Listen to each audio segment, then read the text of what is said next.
Okay, I just want to do a quick demo of the new BT detection driver or Bluetooth detection driver, and I can activate the Bluetooth device here. This device is activated, and we see that we get 3 events from this activation, and it's token activity and it's a detect. Actually, the token activities 2 different events, the same event, but it has 2 parts. We look at the first one here, we see that it has a zone of hexadecimal 49 and a subzone of hexadecimal 42. And here we see that we have Bluetooth token activity, and that we have a detection. Here we says this is part 1 of of the frames that we get, and this is the ID for the device, and it should be 6 bytes, 1, 2, 3, 4, and in the next event we have the 2 other to form the 6 bytes for the Bluetooth ID.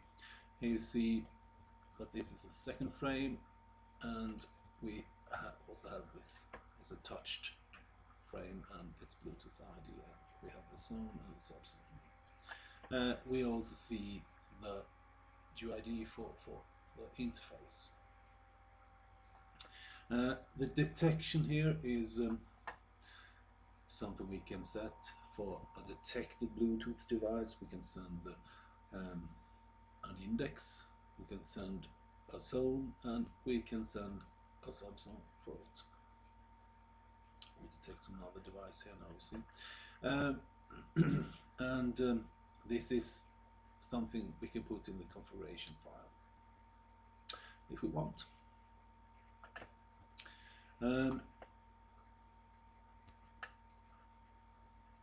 What did happen at the end here is that the Bluetooth device was deactivated, and we see this here. Compare them, and I can do it again. I can deactivate it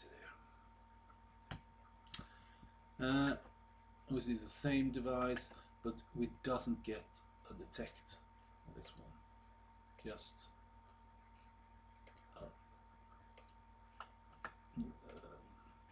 deactivation. Can activate it again, and here it's activated, deactivated.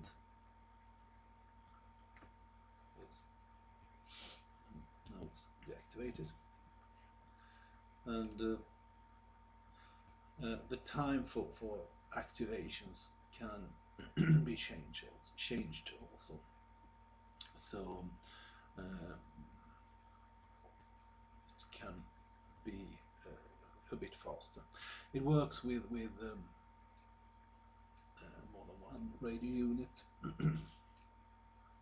and you can have as many Bluetooth devices as you like, of course.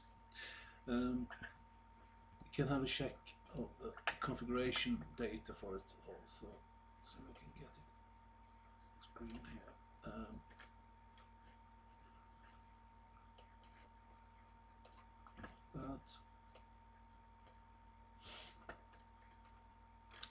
This is what is going into the variable XML file, and we can set the pause between detections.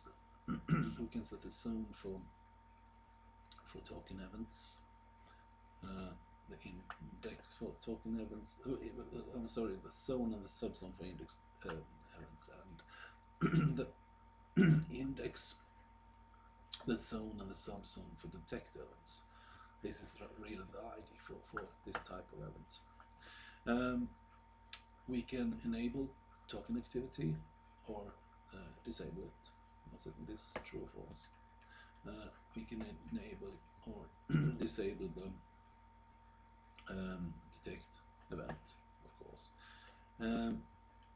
And we look at the last configuration entry, we can see that it's possible to disable radio detections. Normally the interface will detect even the radio. So the first time you start it up, or whenever, it will be set for the radio as well. We can have a look also at the configuration file for this.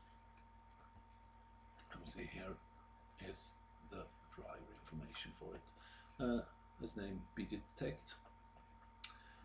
There's no parameters for this driver, but it is a path to it. This is where the driver is located, and it has no flags.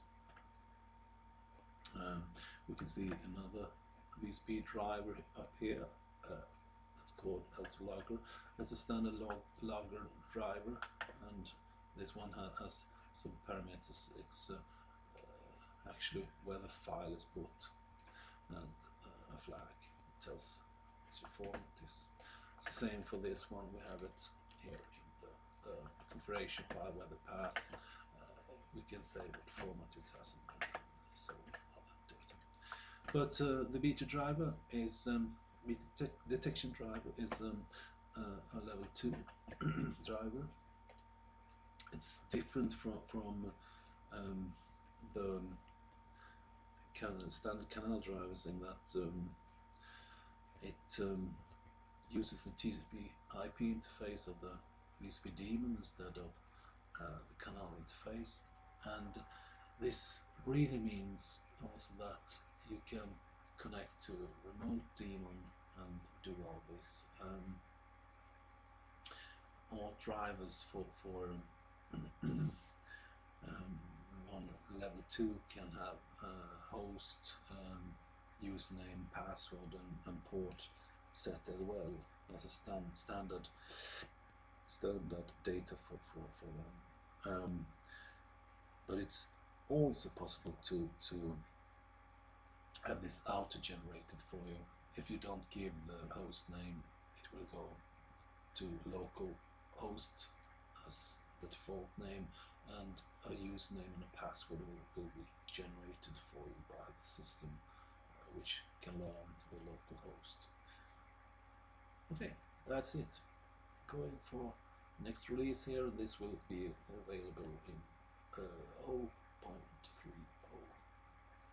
the Carbon release. Okay, bye.